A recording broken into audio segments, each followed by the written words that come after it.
الرجيم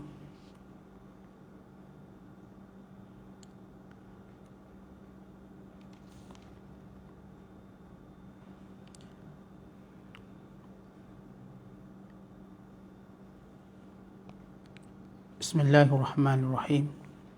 Kita cuba sekali lagi line ni, mudah-mudahan tak tergendala. Tadi ada tergendala sikit. InsyaAllah kita cuba sekali lagi, mudah-mudahan Allah Ta'ala permudahkan urusan insyaAllah. A'udzubillahi as-sami'il 'alim minasyaitonir rajim. Bismillahirrahmanirrahim. La yattakhidhul mu'minuna al-kafirina awliya'a min dunil mu'minin. ومن يفعل ذلك فليس من الله في شيء إلا أن تتقوا منهم تقاه ويحذركم الله نفسه وإلى الله المصير قل إن تخفوا ما في صدوركم أو تبدوه يعلمه الله ويعلم ما في السماوات وما في الأرض والله على كل شيء قدير يوم تجد كل نفس ما عملت من خير محضرا وما عملت من سوء تود لو أن بينها وبينه أمدا بعيدا ويحذركم الله نفسه والله رؤوف بالعباد قل إن كنتم تحبون الله فاتبعوني يحببكم الله ويغفر لكم ذنوبكم والله غفور رحيم قل أطيعوا الله والرسول فإن تولوا فإن الله لا يحب الكافرين. Maksudnya, janganlah orang-orang yang beriman mengambil orang-orang kafir menjadi teman rapat dengan meninggalkan orang-orang yang beriman. Dan sesiapa yang melakukan larangan yang demikian, maka tiadalah ia mendapat perlindungan dari Allah dalam sesuatu apapun, kecuali kamu hendak menjaga diri daripada sesuatu bahaya yang ditakuti dari pihak mereka yang kafir itu. Dan Allah perintahkan supaya kamu beringat-ingat terhadap kekuasaan dirinya menyeksa kamu. Dan kepada Allah jualah tempat kembali. Katakanlah wahai Muhammad, jika kamu sembunyikan apa yang ada dalam dada kamu atau kamu melahirkannya, nescaya Allah mengetahuinya. Dan ia mengetahui segala yang ada di langit dan yang ada di bumi. Dan Allah Maha Kuasa atas tiap-tiap sesuatu. Ingatlah, hari kiamat yang padanya tiap-tiap seseorang akan mendapati apa sahaja kebaikan yang telah dikerjakan, sedia dibentangkan kepadanya dalam surat amalnya. Dan demikian juga apa sahaja kejahatan yang telah dikerjakannya. Ketika itu tiap-tiap orang yang bersalah ingin kalau ada jarak yang jauh di antaranya dengan amalnya yang jahat itu. Dan Allah perintahkan supaya kamu beringat-ingat terhadap kekuasaan dirinya menyeksa kamu. Dan ingatlah juga Allah amat belas kasihan kepada hamba-hambanya. Masih lagi kita berada dalam penafsiran surah Ali Imran. Surah yang ketiga pada juzuk yang ketiga, pada ayat yang ke-28 sehingga ayat yang ke-30. Di mana ayat yang kita bacakan ini, di dalamnya terkandung beberapa perintah Allah Ta'ala. Larangan-larangan Allah Subhanahu Wa Ta'ala. Peringatan-peringatan keras daripada Allah Ta'ala. Bila Allah menyatakan, La yattakhidhil mu'minun, jangan sesekali orang beriman mengambil, menjadikan, melantik al-kafirina awliya, orang-orang kafir, sebagai ketua-ketua mereka, sebagai pembantu-pembantu mereka, sebagai penolong-penolong mereka, sebagai teman-teman rapat mereka, min dunil mu'minin, dengan meninggalkan orang-orang yang beriman. Wa man yaf'al dzalik, siapa yang melakukannya, falaysa minallahi fi syai', Allah tidak akan melindunginya. Illa an tattaqu minhum tuqah, melainkan kalau ditakuti kejahatan orang kafir. Wa yuhadzirukumullahu nafsah, dan Allah memberi amaran keras terhadap zatnya yang berkuasa mendatangkan bala bencana, azab seksa. Wa ilallahil masir, dan kepada Allah tempat semua manusia dikembalikan. Berhubung dengan ayat yang kita bacakan ini, Al-Imam Ibn Jarir At-Tabari meriwayatkan daripada Ibn Abbas ada seorang Islam namanya Hajjaj bin Amru, seorang lelaki daripada Ansar, di mana dia berteman rapat dengan beberapa pemimpin Yahudi seperti Ka'ab bin Ashraf, Ibnu Abi Huqaiq dan Qais bin Zaid. Mereka ini semua pemimpin Yahudi, di mana sebahagian orang Ansar berbaik-baik dengan mereka. Manakala si Yahudi ini, tujuan mereka berbaik dengan orang Islam untuk mendatangkan kekeliruan, mendatangkan tashkik, yakni menghina Islam daripada dalam. Lalu beberapa orang sahabat Rasulullah yang tahu akan hal ini seperti Rifa'ah bin Munzir, Abdullah bin Jubair, Sa'id bin Khaisamah, datang menemui sahabat-sahabat di kalangan orang Ansar. Lalu berkata, "Istanibu haula'in nafar min Yahud." Jauhilah kelompok-kelompok Yahudi tersebut. "Wahdharu mubatanatahum." Jangan kamu berkawan dengan mereka. "La yaftinukum an dinikum." Nanti dia akan memfitnah agama kamu, mengelirukan agama kamu. Lalu sebahagian orang Islam ini enggan mendengar nasihat tersebut, sebab mereka menganggap bahawa tak ada masalah, kawan biasa. Maka Allah Ta'ala turunkan ayat ini sebagai membenarkan nasihat orang-orang beriman kepada sebahagian yang lain. Ya ayyuhalladzi, dengan firmannya, la yattakhidhil mu'minun, jangan sesekali orang beriman menjadikan orang kafir sebagai teman-teman mereka. Ada riwayat kedua menyatakan, bila seorang sahabat namanya Ubadah bin Samit Al-Badri Al-Ansari An-Naqib, dia ni teman rapat kepada sekumpulan Yahudi. Waktu mana Nabi SAW menghadapi peperangan Ahzab, kepungan tentera bersekutu. Lalu kata Ubadah bin Samit, "Ya Rasulullah, bersama saya ada 500 orang Yahudi. Dia baik dengan saya, ngam dengan saya. Kalau saya menggunakan mereka untuk bersama-sama dengan kita berperang, dan dengannya kita peroleh kemenangan, maka Allah Ta'ala turunkan ayat ini, jangan meminta bantuan daripada orang kafir." Artinya berdasarkan kepada sebab-sebab turun ayat, menunjukkan bahawa Allah Ta'ala melarang orang-orang beriman untuk melantik orang-orang kafir sebagai pemimpin. Bukan bersahabat dengan mereka, berteman dengan mereka. Bahkan Allah Ta'ala memberi amaran dengan berkata, "Wa man yaf'al zalik falaysa minallahi fi syai'." Siapa yang melakukan demikian, Allah tak akan lindungi dia. Allah akan biarkan dia dengan kejahatan orang kafir tersebut. Maka jelas, sama ada orang kafir ini kalangan kerabat yang dekat, sahabat yang qarib, jiran dan sebagainya. Kalau sekiranya orang kafir ini jenis mencari rahsia orang beriman. Kalau sekiranya orang kafir ini ialah orang-orang yang cuba untuk memfitnah agama Islam. Tetapi kalau sekiranya adanya maslahat kepada umat Islam, maka ketika itu diharuskan. Sebagaimana Nabi SAW pernah menggunakan bantuan sebahagian orang kafir daripada kabilah Khuza'ah. Arti kalau ada masalah je boleh. Tetapi kalau jenis orang kafir yang suka bocorkan rahsia umat Islam, mengaibkan orang Islam, memfitnah agama Islam, mengelirukan orang Islam, maka jangan dikawani, jangan dijadikan teman, jangan dijadikan pemimpin. Melainkan kata Allah SWT, bila mana kamu takutkan kejahatan mereka. Kadang-kadang orang kafir lebih berkuasa, mereka lebih memegang politik, mereka lebih memegang ekonomi, bahkan mereka mungkin memegang negara, dan orang Islam menjadi minoriti. Maka dalam keadaan tersebut, kita lihat, apakah boleh orang Islam ketika itu berbaik dengan orang kafir dalam hal keadaan tersebut, di mana mereka punya kekuatan, mereka punya siadah kepimpinan ketika itu. Apakah boleh ataupun tidak? Umat Islam ataupun para ulama menyatakan, orang Islam dalam keadaan menjadi minoriti ini ada dua keadaan. Yang pertama, dalam keadaan dia tidak langsung mampu melaksanakan perintah agama. Maka ketika itu wajib dia berhijrah, cari negara lain. Jangan duduk di negara di mana orang kafir jadi pemimpin. Kalau dia tidak bebas mempraktik agamanya, tidak bebas untuk sembahyang, tidak bebas untuk menutup aurat. Dan keadaan yang kedua, bila mana yang menjadi halangannya ialah lebih kepada persoalan harta. Artinya mereka memberi kebebasan untuk orang Islam nak semayang ke nak apa, tetapi mereka sekat kekayaan umat Islam.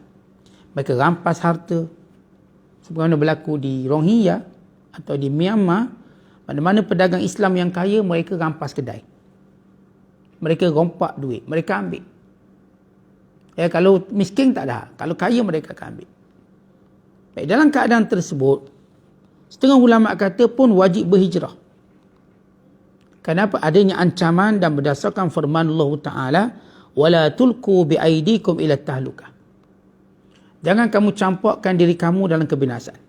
Tetapi kalau orang Islam boleh hidup dalam keadaan bermuamalah, bermujamalah dengan orang kafir, boleh ataupun tidak? Maksudnya tuan-tuan, orang kafir menguasai negara, menguasai segala-galanya, orang Islam minoriti. Dan orang Islam tu nak duduk kat situ. Tetapi orang kafir sentiasa mengacau agama orang Islam. Boleh tak dia bertaqiyah? Bertaqiyah, berpura-pura setuju dengan apa pun dasar orang kafir, dalam hatinya menentang. Setengah ulama kata boleh. Bukan ia satu rukhsah. Berdasarkan hadis Nabi sallallahu alaihi wasallam, bila Musailamatul Kadzab menangkap dua orang sahabat Rasulullah. Musailamatul Kadzab yang antara yang pertama mengaku jadi Nabi waktu Rasulullah masih hidup. Bukan Musailamatul Kadzab hantar surat kepada Nabi Muhammad SAW. Dalam isi kandungan surat dia berkata, min Musailamah Rasulillah ila Muhammad Rasulillah. Daripada Musailamah pesuruh Allah kepada Muhammad pesuruh Allah, sesungguhnya bumi ini milik Allah. Maka kita bagi dua, aku separuh, kamu separuh. Maka Nabi SAW membalas surat tersebut. Min Muhammad Rasulillah ila Musailamatil Kadzab. Daripada Muhammad pesuruh Allah kepada Musailamah si penipu. Sesungguhnya fa innal arda lillah yurisuha man yasha'u min ibadihi. Bumi ini milik Allah dan Allah akan beri pada siapa yang dikehendaki. Bukan kamu separuh, aku separuh, tak. Ini milik Allah. Allah beri pada siapa yang dikehendaki. Maka Musailamatul Kadzab mula menguatkan bala tenteranya. Sehingga jumlah bala tentera Musailamatul Kadzab sebanyak 40,000 orang. Maka Nabi SAW ingin memerangi, tetapi Rasulullah wafat terlebih dahulu. Maka Abu Bakar As-Siddiq radhiyallahu ta'ala anhu pun memerangi Musailamatul Kadzab. Tapi dalam keadaan ketika itu, dua orang sahabat ditawan. Maka bila ditawan, lalu Musailamatul Kadzab menyuruh mereka menghadap. Lalu Musailamah berkata, apakah kamu menyaksikan Muhammad pesuruh Allah? Maka jawab sahabat tadi, ada dua orang. Sahabat pertama kata, ya. Kemudian dia berkata, apakah kamu menyaksikan aku juga pesuruh Allah? Maka sahabat ni kata, ya. Maka dibebaskan sahabat. Ini menunjukkan boleh bertaqiyah. Yang ini berbohong, dalam hati menentang. Seorang sahabat lain pula, bila Musailamatul Kadzab panggil dia, apakah kamu menyaksikan Muhammad pesuruh Allah? Dia jawab, ya. Dan apakah kamu menyaksikan aku pesuruh Allah? Maka dia berkata, maaf, aku tak dengar. Maka dia ulang. Setiap kali dia ulang, dia kata, maaf, telinga aku tak dengar. Akhirnya sahabat ini dipancung kepalanya. Dan berita itu sampai kepada Nabi SAW. Maka baginda berkata, amma hadzal maqtul faqad madha ala sidqihi wa yaqinihi wa akhadha bi fadilatin fahani'an lahu wa amma al-akharu faqabila rukhsatallah fala tabi'ata alaihi. Adapun yang dibunuh, maka dia telah berpegang dengan kebenaran dan keyakinannya. Dia mendapat kemuliaan dan tahniah baginya.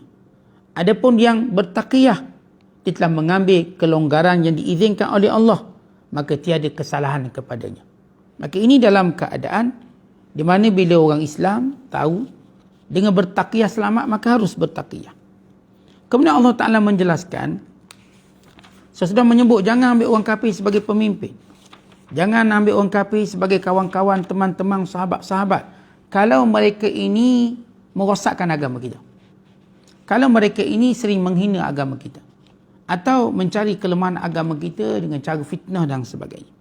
Kemudian Allah berfirman, qul in tukhfu ma fi sudurikum, katakanlah wahai Muhammad, kalau mereka menyembunyikan apa dalam dada mereka, au tubduh, atau mereka menyatakannya, ya'lamhu Allah, Allah mengetahuinya, Wa ya'lamu ma fis samawati wa ma fil ard. Wallahu ala kulli syai'in qadir. Bahkan Allah mengetahui apa sahaja yang berada di langit dan apa sahaja yang berada di bumi. Allah berkuasa atas tiap sesuatu. Maksud ayat ini bahawa Allah Subhanahu Wa Taala memberi ingat kepada manusia semuanya. Dalam muamalah kita dengan orang kafir, Allah tahu apa tujuan kita. Kalau kita nak cari kepentingan duniawi dengan tidak mempedulikan agama kita, dengan tidak pernah memikirkan tentang perlu menjaga agama kita, Allah tahu apa yang kamu sembunyikan. Dan Allah juga tahu apa yang kamu jelaskan. Bahkan Allah mengetahui segala-galanya. Dan Allah itu berkuasa atas tiap sesuatu. Tadi kita katakan bila Allah Ta'ala memberi amaran orang beriman, jangan menjadikan orang kafir sebagai teman dan sahabat. Kalau kita lihat penafsiran kita semalam, Allah menjelaskan Allah yang beri kerajaan pada siapa dikehendaki. Maka jangan kerana orang kafir itu punya kerajaan yang kuat, lalu kita pun mula berlutut dengan mereka. Jangan. Allah boleh cabut dan beri kepada orang beriman. Melainkan kalau kita bimbang agama kita. Tapi kalau kita fikir sebab nak cari keuntungan duniawi, maka jangan berbuat demikian. Kalau kerana nak selamatkan agama, itu hal lain. Tapi kalau nak cari dunia, nak selamatkan dunia, maka Allah memberi amaran. Kemudian Allah menyebut, Yauma tajidu kullu nafsin, dan ingat pada hari setiap diri akan mendapati apa yang dilakukan itu berada di hadapannya. Ini amaran Allah yang seterusnya. Amaran yang pertama, Allah memberi amaran tentang azabnya dan mengingatkan kita akan kembali pada Allah. Amaran yang kedua, Allah mengetahui apa yang kita sembunyikan. Dan Allah berkuasa atas tiap sesuatu. Dan amaran ketiga, Allah ingatkan kita pada mahsyar kelak. Di mana waktu mana kita berdiri untuk dihisap. Lalu kebaikan atau kejahatan kita akan terpampang di hadapan mata. Wa ma amilat min su'. Maka siapa yang melakukan kejahatan pada hari itu, tawaddu, dia amat berangan-angan dan bercita-cita. Lau anna bainaha wa bainahu amadan ba'ida, kalaulah dia tak buat kejahatan tersebut. Wa yuhadzirkumullahu nafsah, Allah memberi amaran kepada kamu tentang azab Allah yang pedih. Wallahu ra'ufun bil ibad, maka Allah itu pengampun pada hamba ni. Jadi kitaran ayat ini mengingatkan pada orang beriman, jangan sesekali kita meletakkan pergantungan pada orang kafir. Jangan sesekali kita sanggup berpakat dengan orang kafir meninggalkan orang Islam. Jangan sesekali kita menggunakan orang kafir menganiaya orang Islam. Contoh bila Syekh Izzuddin bin Abdul Salam melihat perebutan takhta yang berlaku di Syam antara dua orang anak raja. Seorangnya meminta pertolongan Perancis untuk mendapat jawatan raja. Dan orang kafir memang dia ada niat nak bunuh orang Islam. Maka Izzuddin pun bangkit, bangun, berkhutbah, memberi amaran tentang perbuatan khianat ini. Akhirnya Izzuddin ditangkap. Kemudian ditahan sehingga beliau dikeluarkan daripada bumi Syam dan beliau berhijrah ke Mesir. Tetapi beliau tengok bahayanya bila ada sebahagian orang Islam kerana nak kejar jawatan, nak jaga jawatan, mereka sanggup menggadaikan ukhuwah Islamiyah, sanggup membunuh orang Islam demi mendapat kuasa. Sedangkan orang kafir memang sudah bercita-cita untuk membunuh orang Islam, menganiaya umat Islam. Bukan inilah kesilapan yang dilakukan oleh sebahagian pemimpin-pemimpin Islam. Mereka memanggil bukan Islam untuk menghancurkan orang Islam, hanya kerana mereka bimbangkan jawatan dan kekuasaan. Akhirnya Allah menghina mereka. Allah menghina negara mereka.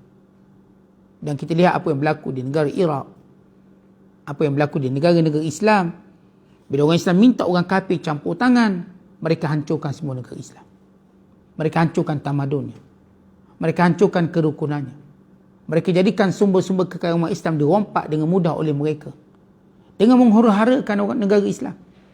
Sebab itu Allah mengingatkan kita berkali-kali, jangan memanggil kuasa asing mencampuri hal perbalahan umat Islam. Jangan jadikan orang kafir pembantu dan teman. Apatah lagi kita minta orang kafir tolong kita bunuh orang Islam hanya kerana perbalahan-perbalahan tertentu. Maka ini satu pengkhianatan pada ukhuwah Islamiyah. Dan ini ialah satu perkara yang mengundang kemurkaan Allah SWT. Dan ini adalah perkara yang merugikan umat Islam seluruhnya. Bukan merugikan sejarah Islam. Tuan-tuan tengok bila Saudi memanggil Amerika untuk menyerang Iraq, Kuwait. Akhirnya apa jadi? Habis Iraq. Negara yang merupakan pengeluar gas terbesar dunia waktu itu. Bukan antara pengeluar minyak terbesar di dunia. Akhirnya minyak dirompak. Huru-hara negara Islam. Hancur negara Islam. Sehingga kata pada pengkaji, penganalisa politik, 50 tahun selepas itu pun Iraq belum tentu aman. Dan itu mereka lakukan setiap negara-negara Islam yang mereka ceroboh. Di Afghanistan dan lain-lain belahan negara umat Islam. Maka Allah dah beri ingatan kepada kita dan amaran. Konflik kita sama orang Islam mesti diselesaikan oleh orang Islam juga. Perbalahan kita sama orang Islam mesti diselesaikan cara orang Islam juga. Menjemput orang kafir untuk membunuh orang Islam, satu perbuatan khianat. Sebab itu Allah memberi ingatan orang beriman. Kalau benar beriman, jangan jadikan orang kafir yang memang sudah bersedia inginkan kejahatan pada umat Islam. Inginkan penganiayaan pada umat Islam. Jadi kita dah bezakan, ada orang kafir yang mereka tidaklah memusuhi Islam. Mereka bersifat terbuka dengan Islam. Maka ini harus untuk kita minta bantuan. Tapi bukan untuk membunuh saudara kita. Tapi orang kafir yang saya katakan memang memusuhi Islam, maka haram meminta bantuan dan pertolongan mereka. Dan Allah mengingatkan kita, ingat, azab Allah akan menanti kamu. Kamu akan dikembalikan pada Allah. Allah mengetahui isi kandungan hati kamu. Dan Allah Ta'ala berkuasa atas tiap sesuatu. Dan nanti hari kiamat kelak akan dibentangkan seluruh amalan kamu. Dan waktu itulah kamu bercita-cita, kalau kejahatan itu kami tidak pernah buat, kami tak pernah lakukan. Inilah penafsiran ringkas kepada ayat ini. Semoga kita semua mendapat iktibar, peringatan daripada ayat ini dan mendapat manfaat yang banyak. Wallahu a'lam bishawab. Assalamualaikum warahmatullahi wabarakatuh.